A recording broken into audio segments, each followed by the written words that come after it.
Gloria a Dios. ¿Tiene la palabra del Señor ahí en su mano? Quiero que la abra en el libro de Daniel. Daniel capítulo 2. Vamos a leer el versículo 47.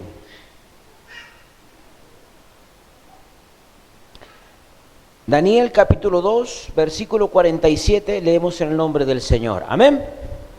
Y dice, el rey habló a Daniel y dijo, ciertamente el Dios vuestro es Dios de dioses y Señor de los reyes, y el que revela los misterios, pues pudiste revelar este misterio.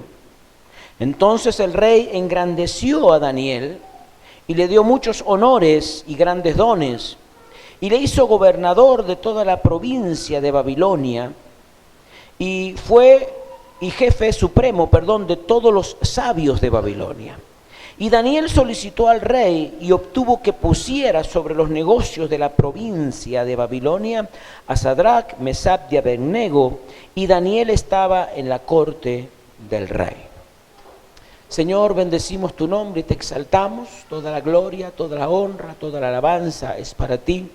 Gracias, Dios, te damos por poder a través de tu palabra ser edificados, a través de tu palabra ser llevados a un nivel mayor de conocimiento, de revelación. Señor, a través de ella poder crecer en el pensamiento que tú tienes, Dios de la gloria, bajo el diseño que has hecho de nuestras vidas. Señor, por eso en el nombre de Jesucristo te damos gracias y declaramos nuestras vidas fértiles. Declaramos nuestras vidas un campo fértil donde tú quieres depositar en nosotros una palabra, una semilla que comience a fructificar y a llevar fruto al 30, al 60 y al 100 por uno. En el nombre de Jesús, amén y amén. Gloria a Dios. Amén. ¿Qué quiero compartir en esta tarde noche con la iglesia y poder ahí extraer de la palabra de Dios lo que creo firmemente y lo que realmente siento en mi corazón de poder compartir y extraer de la palabra del Señor el pensamiento del Señor, lo que Dios tiene para nuestras vidas y tratar de unir realmente lo que Dios nos está hablando día tras día y poder realmente decodificar el pensamiento de Dios, y cómo poder nosotros amalgamar nuestra vida al pensamiento de Dios, a la voluntad de Dios, al propósito de Dios, para poder sentirnos realmente en la voluntad del Señor. Amén. ¿Cuántos me van siguiendo? Quise leer esta porción de la palabra del Señor y apelo a que usted sepa la historia o podríamos decir a grandes rasgos la historia de Daniel, de los otros tres muchachos en el cual acompañaron a Daniel. Ellos fueron tomados cautivos y llevados a Babilonia. ¿Cuántos han leído el libro de Daniel? Amén. Ellos fueron tomados cautivos de su pueblo. Ellos eran jóvenes, fueron tomados cautivos, no por casualidad, sino que eran jóvenes intachables, jóvenes con sabiduría, jóvenes en el cual se destacaban en diferentes áreas. Y Daniel fue uno de ellos. Sadrach, Mesach y Abednego eran otros que no eran sus nombres, pero fueron bautizados, por decir así, entre comillas, y fueron llevados a una ciudad totalmente desconocida, bajo costumbres totalmente desconocidas para ellos, en el cual tuvieron que sobreponerse, tuvieron que tener fortaleza. Recuerda el capítulo 1 de Daniel, cuando Daniel le dice a quien estaba por encima de ellos, que era un jefe de eunucos, le dice, mira, nosotros no queremos contaminarnos con la comida del rey. Nosotros no queremos comer, no queremos beber, no queremos seguir las prácticas que todo el mundo sigue. Entonces puso en un aprieto ahí al eunuco y le dijo, pruébanos, danos un tiempo en el cual solamente comeremos legumbres. Y verás que en un tiempo nuestro rostro, nuestro semblante, nuestra fuerza no decaerá. Ellos tomaron una decisión muy fuerte. a pesar de que estaban inmersos en un sistema totalmente diferente al del que ellos venían, creencias, culturas, dice que ellos fueron llevados y enseñados en toda la cultura babilónica. Ellos fueron enseñados en la cultura, en la política, en el idioma, en el lenguaje, en la historia. Y todo eso hace, mi hermano, que realmente nuestras vidas, y en aquel entonces estos jóvenes podrían haber sido confundidos en sus principios. Podrían haber sido confundidos en su creencia. Podrían haber sido confundidos en su fe. ¿O no? ¿No lo ha notado o no lo ha pensado? Porque ellos fueron realmente sometidos a escuchar una cultura distinta, costumbres diferentes. Y venían con una idea, con un pensamiento, venían con una forma de vivir, de cuidarse, de adorar y de creer en Dios de una forma sobrenatural a las cosas.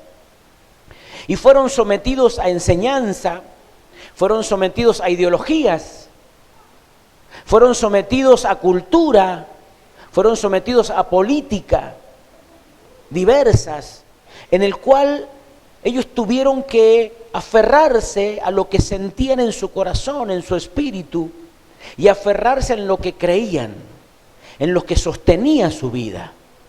Dígame si la vida de Sadrach, Mesach y Abednego, la vida de Daniel, no es realmente, a grandes rasgos, realmente también a lo que nosotros, nuestros hijos, son sometidos.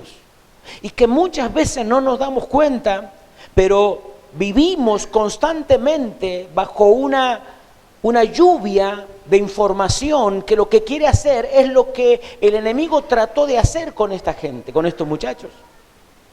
Trató de gobernarlos por encima del gobierno que ellos tenían, de su creencia, de su Dios, y poner diferentes pensamientos en ellos.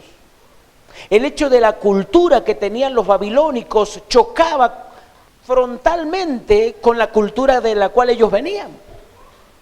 Pero ellos se mantuvieron, ¿qué? Creyendo, firmes. Se mantuvieron firmes. Ellos se mantuvieron creyendo y firmes en una convicción. Y no tuvieron temor a confrontar y a decirle, mira, porque era un privilegio para ellos, podría, entre comillas, era un privilegio comer la comida del rey. Para el común denominador. Era un privilegio tomar del mismo vino, comer de la misma comida, estar en las mismas costumbres y ritos. Pero ellos dijeron, no nos queremos contaminar. Pruébanos, pruébanos. ¿Y sabe cuántas veces nosotros caemos en el error de ser permisivos y caer en el hecho de decir, en el común denominador, y realmente transamos con nuestra fe, en nuestro pensamiento, aún en nuestro pensamiento, en nuestra idea? Porque creemos, tenemos a un Dios verdadero. ¿Cuántos tienen a un Dios verdadero? Creemos en Dios, tenemos fe, sabemos quién es Dios. Pero muchas de las prácticas y muchas de las costumbres y muchas de las ideologías que andan rondando nuestra vida, la de nuestros hijos, la de nuestro común denominador en el cual nos movemos, lo que está intentando es convencernos de una u otra manera, bombardeando. ¿Para qué? Para que nosotros decaigamos en nuestra fe y pongamos nuestra fe y nuestra confianza en cosas vanas. Lo que usted cree, lo que yo creo, es constantemente bombardeado, constantemente probado.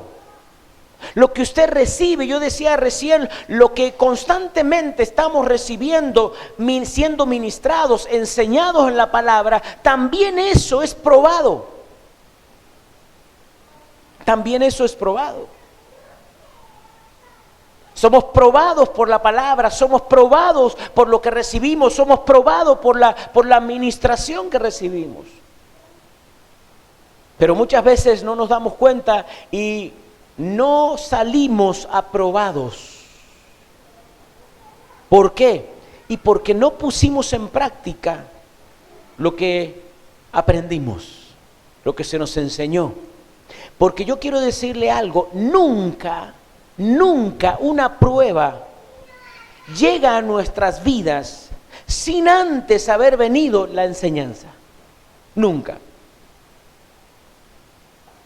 Nunca Dios permitirá que el enemigo ponga una prueba o habilite Dios al enemigo para probarnos, para tocarnos en algún área, sin antes Él habernos enseñado y advertido. ¿Cuántos lo sabían? Nunca. Cuando usted y yo pasamos por la circunstancia que estemos pasando o hayamos pasado, en algo, en algún momento nosotros fuimos advertidos y enseñados. ¿Cuántos recibieron o cuántos muchas veces escuchamos la excusa de nuestros hijos, muchas veces cuando fueron evaluados en una prueba, que dicen, mamá, me tomaron esto, pero no me lo enseñaron antes, esto no me lo habían enseñado? ¿Cuántos lo escucharon? Yo lo he escuchado muchas veces.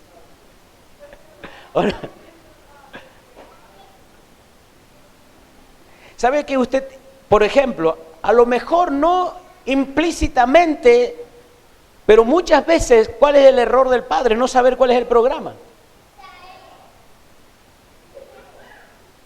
No saber cuál es el programa. Y si la evaluación o si el tema está en el programa, usted y yo no tenemos argumento, porque está en el programa. Pero ¿cuántas veces hemos recibido eso? Y decir, papá, pero si esto no me lo habían enseñado. O no atendió en ese momento, o faltó, o lo que sea. Pero Dios nunca permite una prueba o habilita al enemigo para probar nuestras vidas sin antes habernos enseñado. Nunca. Dios siempre nos da la enseñanza previa para que nosotros no podamos decirle, esto no me lo habían enseñado. ¿Quién no me dijeron que yo iba a ser tentado en esto? Nadie me dijo que yo iba a ser probado en esto. Nadie. Ahora, nosotros nos encontramos en un tiempo donde la iglesia vive y que pareciera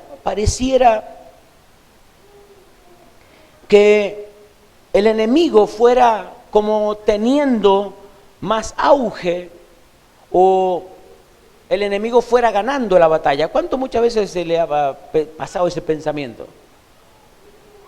Muchas veces cuando uno pasa por una prueba o algo, o cuando ve la iglesia, y la iglesia en su contexto, no una congregación, la iglesia de Jesucristo, muchas veces pareciera que el enemigo va como un paso adelante. Cuando se aprueban diferentes leyes, cuando se permiten diferentes cosas, pareciera que la iglesia no hizo lo que debería haber hecho. Entonces siempre vamos de atrás, o siempre vamos, somos como los bomberos, aparecen cuando ya el fuego ya está, aparecen cuando ya, y cuando aparecen los bomberos, ¿vio? Lo que no se quemó, lo destruyó los bomberos, lo que no se quemó se moja, y no sirve lo mismo, así que no sé para qué. Pero necesitamos como iglesia vivir en una actualización. Yo decía el sábado, no sé si el sábado o el miércoles, hablaba del pensamiento de Dios. ¿Cuántos recuerdan? Y tocábamos en Jeremías donde dice, yo sé los pensamientos que tengo acerca de vosotros. Dios no cambia su pensar. Dios no cambia su parecer, porque su pensamiento, su parecer, no está, mi hermano, delimitado o no está construido en la circunstancia presente. Lo que Dios piensa, lo que Dios, el parecer de Dios está sujeto ¿a qué? A diseño. Al diseño que Dios hizo de nosotros en la eternidad. Entonces dice Dios, yo sé los pensamientos que tengo acerca de vosotros. Y lógicamente si Él nos diseñó, pensamientos de bien y no de mal. Yo sé lo que pienso de ustedes. Yo sé lo que pienso de ustedes. Yo sé lo que hay en cada vida. Yo sé para qué los creé. Yo sé. Y mi pensamiento no cambia, no varía. El pensamiento de Dios con nosotros no cambia, no varía, no tiene, dice la palabra de Dios, que no tiene variación. No tiene sombra de variación. Él se mantiene inmutable en lo que Él piensa, en lo que Él dice, en lo que Él dijo.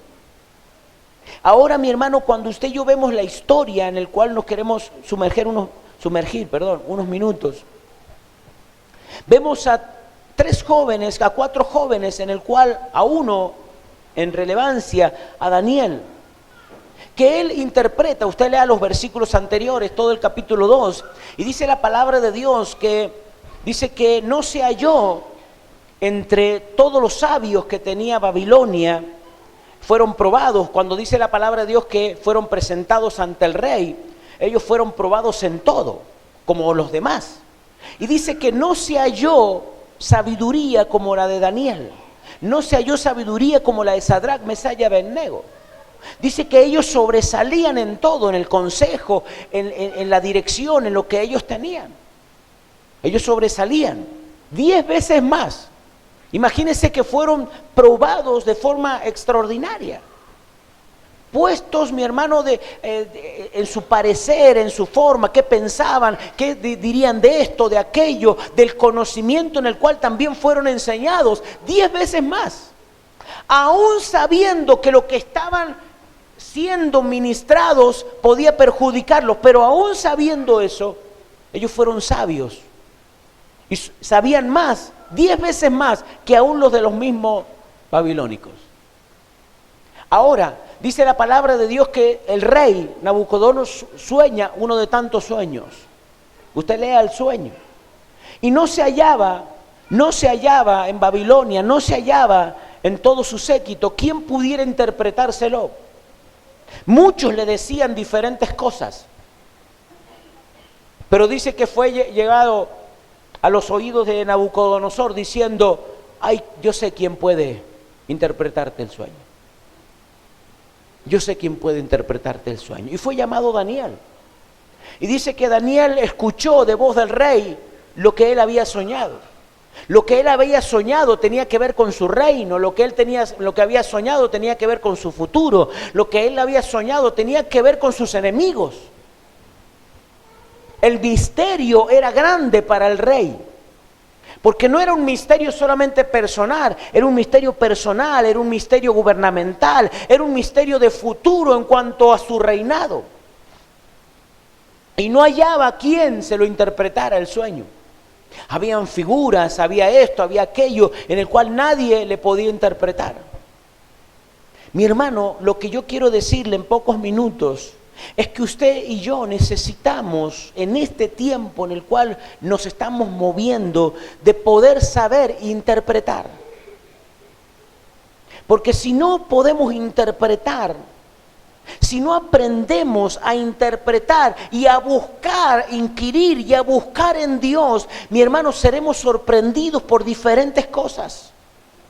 Seremos sorprendidos por el enemigo, seremos sorprendidos por las circunstancias y mi hermano, como hasta este tiempo, mi hermano, yendo de atrás y no teniendo una palabra que direccione, sino que siempre tenemos una palabra en el cual, mi hermano, para cuando ya sucedieron las cosas, como para palmear la espalda, decir, bueno, pero Dios está contigo, No, ¿por qué no nos adelantamos? ¿Por qué no preveemos circunstancias?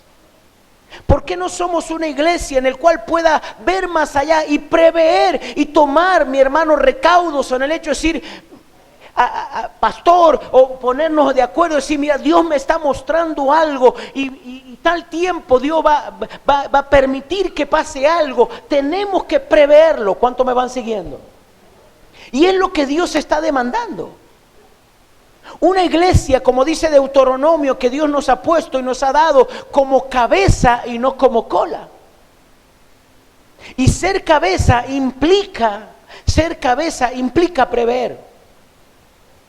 Ser cabeza implica ver lo que otros no ven y decir lo que otros no dicen. Decir lo que otros no dicen. Pero para eso, mi hermano, tiene que haber una iglesia que se anime a no contaminarse y que se anime a pagar el precio de poder preservarse para Dios. De poder preservarse para Dios. Su mente, su espíritu, su oído. Porque nuestro oído está muy contaminado. Nuestra visión está muy contaminada.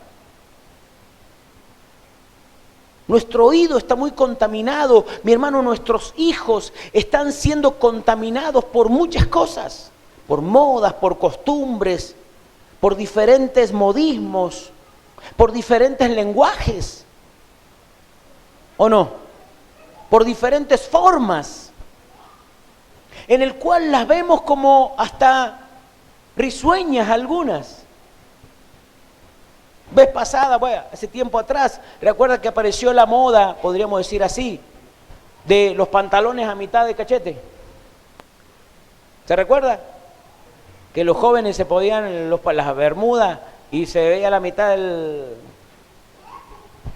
¿Hace cuántos? ¿Qué? ¿No lo viste?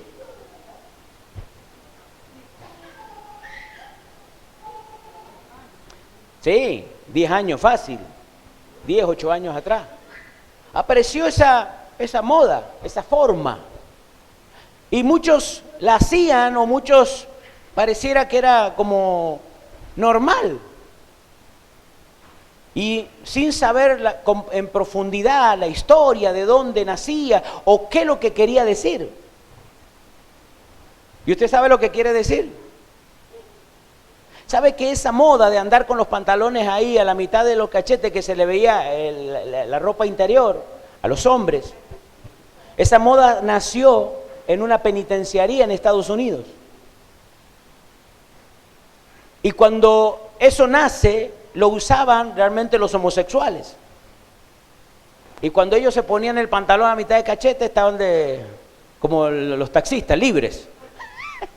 Estaban libres. ¿Me va siguiendo? Ellos decían, el lenguaje era que cuando veían en la cárcel a uno, este está 10 puntos. Y muchos, acá en Mendoza, en diferentes lugares, los jóvenes, los pibes con los pantalones a mitad de cachete. Y muchas normas, muchas modas y muchas cosas se hacen. ¿Y porque alguien la hizo? Porque alguien la hizo primero y gustó y pasó. Los cortes de pelos, la forma, el aro, el piercing, aquello, diferentes cosas. Sin ver y sin profundizar nosotros en el hecho de decir, ¿de dónde nace todo? Alguien lo inventó, alguien fue el primero, el precursor. Ahora, ese alguien, ¿a quién escuchó? Ese alguien que puso y que después copiaron muchos, ¿a quién le dijo a él para que fuera tendencia? Hoy por hoy, imagínense lo que se hace en China, al instante ya se está viendo aquí, por las redes, por las diferentes cosas. Entonces somos sometidos a diferentes culturas y ni siquiera nos damos cuenta. La Navidad misma, el viejito pascuero, ¿es una moda nuestra? No. No es una moda nuestra. No es de nuestra cultura. Halloween es de nuestra cultura. ¿Y por qué se metió tanto en Argentina? Porque vende. Porque sirve. a los provechos del enemigo sirve. Y cada región y cada nación va perdiendo su propia cultura. Su propia cultura. Las modas que nosotros usamos son modas que se han terminado de usar en Europa, en diferentes lugares, y nosotros las vemos como tendencia. ¿O no? Y se imitan las cosas, se imitan. Y no nos damos cuenta que somos bombardeados por cultura, somos bombardeados por ideología, somos bombardeados por creencias que nosotros permitimos, que nosotros aceptamos. De la misma manera, estos jóvenes se encontraron, dice la palabra de Dios, que fueron sometidos a todo ese tipo de enseñanza. Fueron instruidos, dice la palabra de Dios. Fueron instruidos en lenguaje, en moda, en cultura, en la política, en la historia. Ellos tenían que saber la historia de Babilonia. Ellos tenían que saber hasta el Dios más pequeño hasta el más grande de Babilonia. Saber sus frases, sus dichos, todo.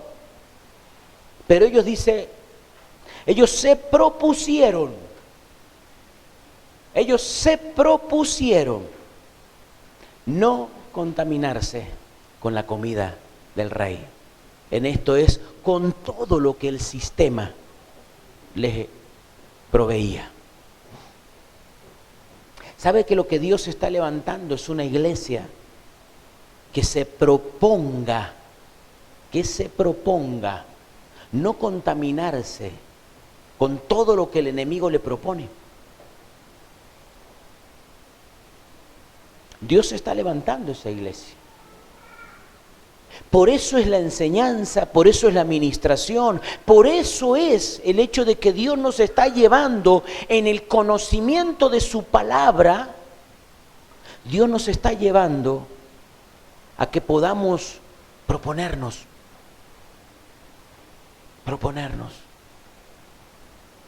pagar un precio. Y que Él va a sostener nuestra vida cuando usted y yo sacamos la cara por Dios. Él va a sostener nuestra vida. Y no solamente Él va a sostener nuestras vidas, sino que Él va a respaldar nuestras vidas. Y nos va a hacer mover aún en medio del mundo, del sistema, porque Dios no nos quiere sacar del sistema, que es lo que la iglesia muchas veces ha interpretado. Y que es lo que muchas veces el liderazgo ha interpretado. Se crean las diferentes, para no dañar susceptibilidades, se crean diferentes cosas cristianas para no participar de lo que no es cristiano. Y no es que esté mal, yo quiero decir, no es que esté mal. Ahora, nos alejamos del problema, nos alejamos de la dificultad, nos alejamos de la controversia. Claro, no chocamos en ese lado, pero vamos a chocar por otro. Porque Dios no nos quiere sacar del sistema. Dios quiere que usted y yo en el sistema seamos lo que tengamos que ser, luz y sal. Dios no nos quiere sacar del sistema. Dios no lo quiere sacar a usted del trabajo donde está. Dios no lo quiere sacar de la escuela donde está. Dios quiere que donde yo esté sea luz y sea sal. Dios no quiere otra cosa. Ahora, para que yo sea luz y sal, yo tengo que ser mejor de los que están ahí. ¿Cuántos creen que tenemos que ser mejor? No nos queda otra. Tenemos que pasar, mi hermano, salir aprobados y ser 10 veces mejores. Tenemos que ser 10 veces mejores de los que están alrededor nuestro. En conocimiento, en revelación. ¿Por qué? Porque el mundo necesita de lo que usted y yo tengamos para decir. Dios, mi hermano, usted no sirve fuera del contexto del problema. Porque fuimos asignados a un problema. ¿Cuántos sabían que fue asignado un problema? Y no mire para el lado. ¿Qué hace el problema? No, nada que ver. Fuimos asignados como iglesia, como congregación y como cristianos, fuimos asignados a un problema.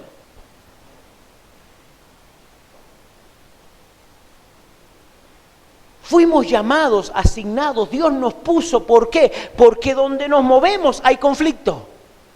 Porque donde nos movemos ahí está el agua turbia. Porque donde nos movemos no hay gusto. Porque donde nos movemos hay oscuridad. ¿Qué necesita Dios? Que funcionemos.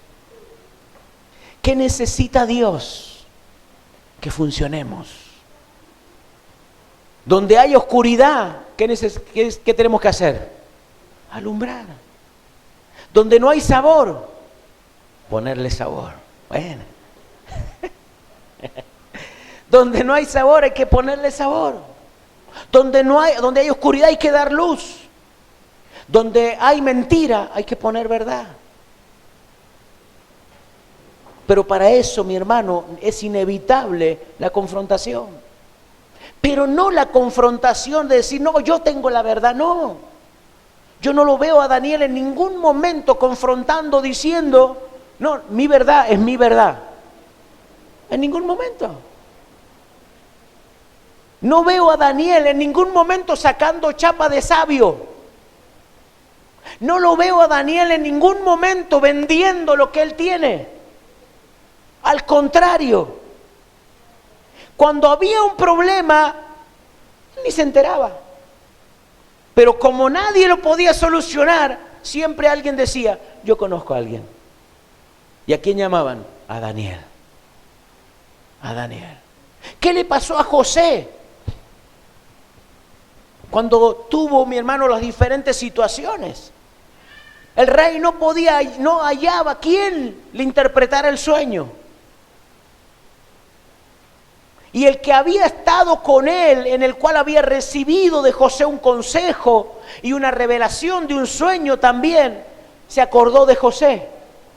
Y como no había en el séquito del rey, no había quien le interpretara el sueño, este copero le dijo, yo conozco a alguien, rey, que a mí me ayudó, a mí me interpretó mi sueño, cuando yo fui encarcelado injustamente. Yo lo conozco.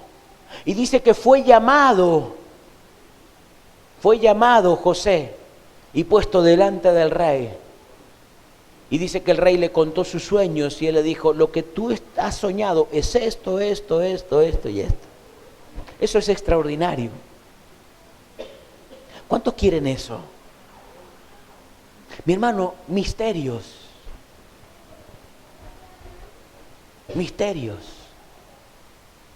Es la única manera en la cual Dios va a hacer que la iglesia sobresalga.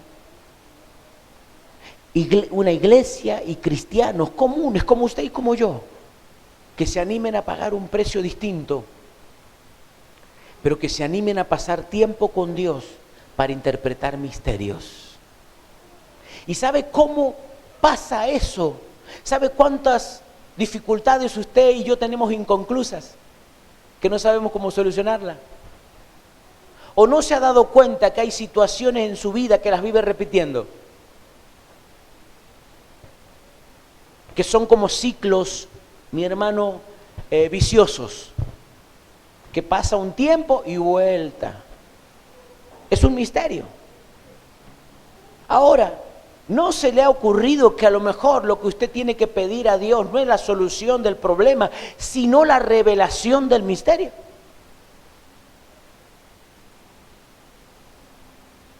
¿Cuántos tienen misterios por revelar? Muchos. Que no salimos de la situación. Personales, familiares, económicos. Y que Dios tiene la solución, porque dice la palabra de Dios que ahí está la solución. Dios es Dios de imposibles. Que para Dios no perdió ninguna batalla.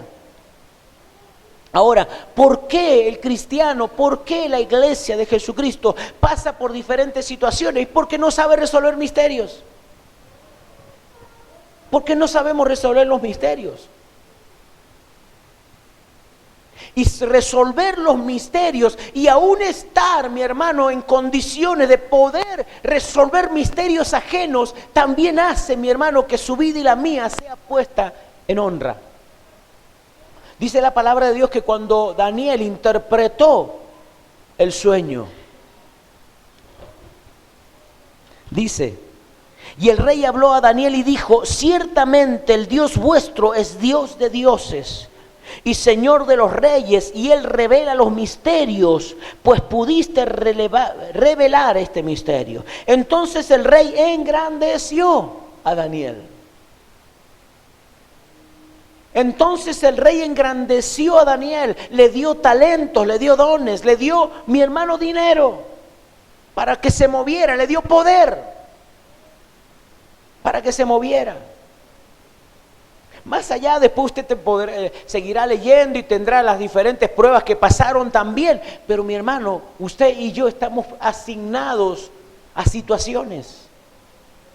Y esas situaciones, cuando usted y yo las resolvamos, el mismo sistema lo va a premiar.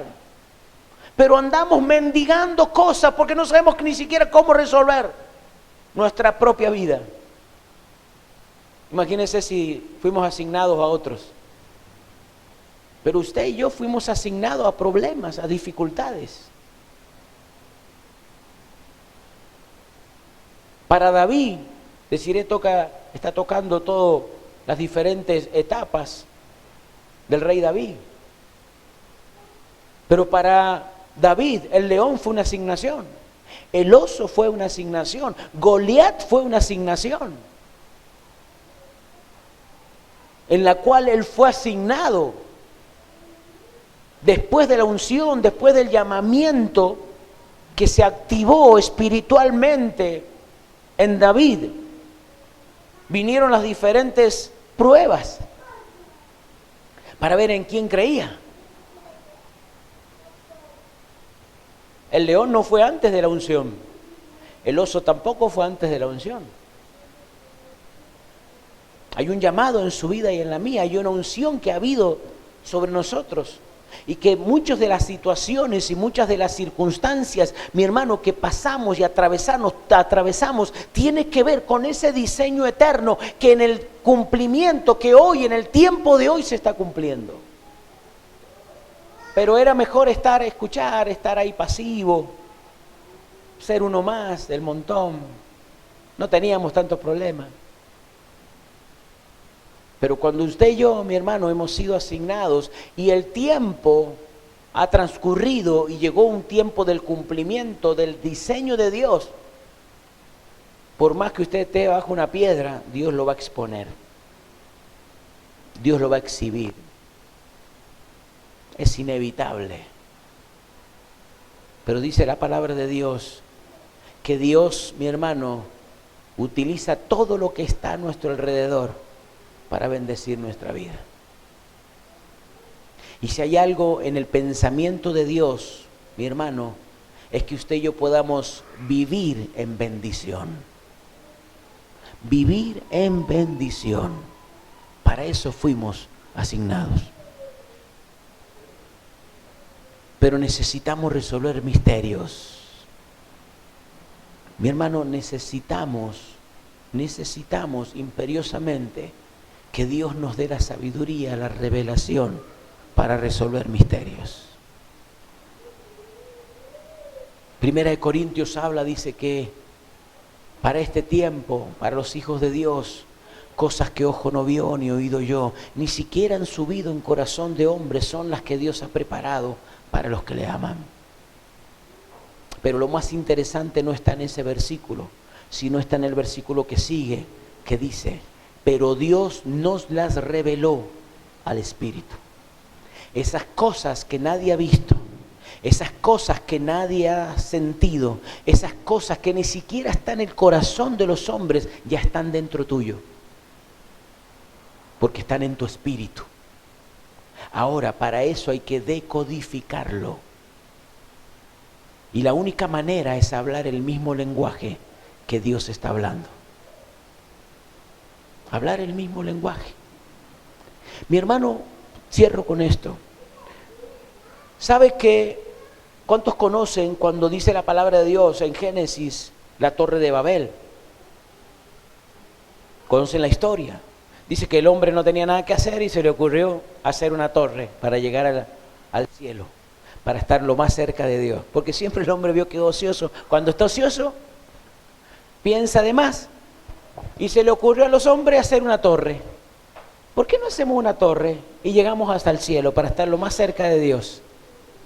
Que nosotros podamos llegar a Dios, no que Él se arrime. Nosotros llegar a Dios. Y empezaron la obra. Y mire lo curioso del relato, léalo en Génesis.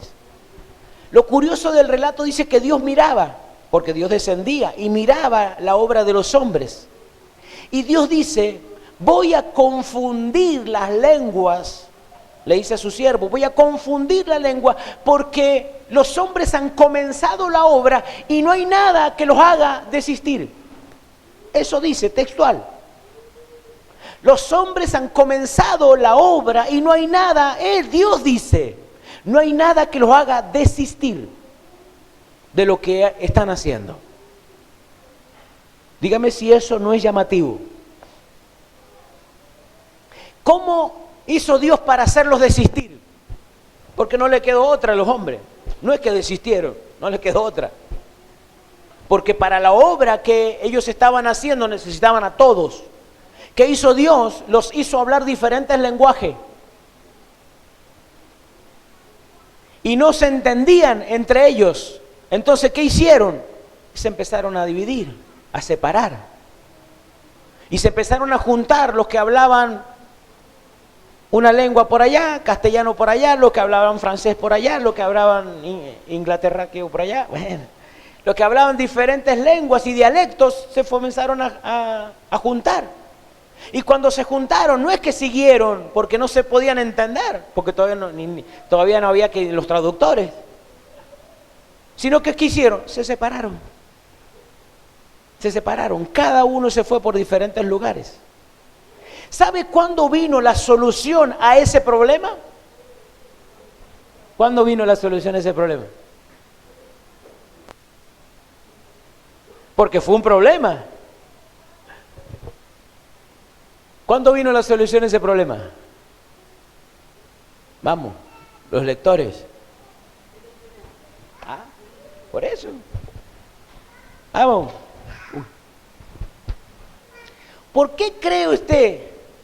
¿Por qué cree usted que cuando estaba Jesús le dice, estén en un lugar, en el monte, monte Getsemaní, en el aposento alto, esperen ahí para que sean llenos del Espíritu Santo? Ellos esperaron y hasta que no hubo una comunión entre ellos, no vino y no descendió el Espíritu Santo. Cuando fueron uno, dice que fueron lenguas repartidas como de fuego. Y dicen los que estaban afuera, que eran de diferentes lugares, habían persas, habían medos, habían de diferentes lugares. Dice, ¿qué dijeron? ¿Qué les llamó la atención? Estos que están allá están hablando en mi idioma. Ese momento fue la solución que Dios trajo para el problema que Él había puesto. ¿Por qué? No por el hecho de decir, ellos cada uno había seguido su camino. Pero mi hermano, Dios no hace nada porque sí. Cuando los que estaban afuera escucharon, dice que fueron convencidos y fue llamativo. ¿Por qué? Porque ellos entendían lo que estaban hablando adentro. Y cada uno de ellos dijo, wow, esto no me conocen ni me están hablando a mí.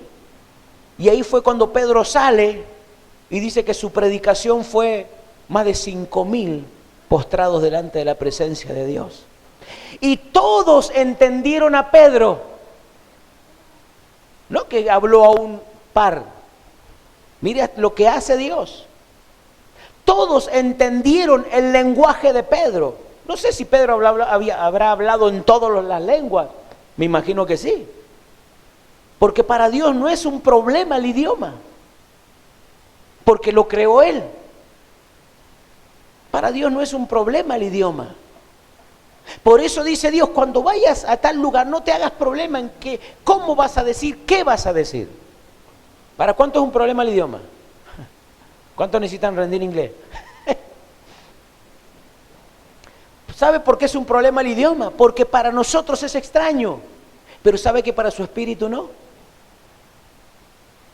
Su espíritu sabe inglés, su espíritu sabe francés, su espíritu sabe el hindú, su espíritu sabe el español, el colombiano. Bueno, su espíritu lo sabe. Ahora, por eso dice la palabra de Dios, Dios ya nos la reveló a nosotros en el espíritu. Y nosotros necesitamos resolver esos misterios. Porque son misterios. La iglesia necesita moverse, mi hermano, en un nivel diferente, distinto. Usted y yo necesitamos movernos en una esfera diferente. El año que viene, mi hermano, debemos movernos en un nivel distinto, diferente. No sirve, mi hermano, pelear con los mismos diablos que hemos peleado hasta hoy. No sirve. No sirve pelear con el mismo enemigo hasta hoy, porque es un círculo vicioso que termina desgastando su vida y la mía. Necesitamos transicionar. Necesitamos cambiar. Necesitamos terminar de pelear con el oso para que llegue el león, o al revés. Necesitamos dejar de pelear con el oso, con el león, para que llegue el filisteo. Si no terminamos la batalla, nunca vendrá la próxima, que será la próxima, mi hermano, la que nos promocione. ¿Cuántos me están entendiendo? ¿Qué le dijeron a David? ¿Por qué cree usted que David fue a luchar con el filisteo? ¿Solamente por celo por Dios? Más allá que sí, tenía celo por Dios. Su corazón le latía fuerte cuando él agredía al pueblo de Dios. ¿Pero qué le dijeron a David? David era un mujeriego. Bueno, pero le dijeron, la hija del rey está en juego. Y plata. Y dones. David no era un tonto. Vaya que pues se desvirtuó el tema, pero... Mi hermano, usted y yo necesitamos transicionar. Necesitamos cambiar. Necesitamos cambiar. Por eso es necesario empezar a resolver misterios, los misterios que nos rodean. ¿Cuánto necesitan resolver misterios? Pídale a Dios. Pídale a Dios. Y Dios le dará estrategias y revelación que quedará asombrado. Yo quiero que cierre sus ojos ahí donde está. Adórelo a Dios.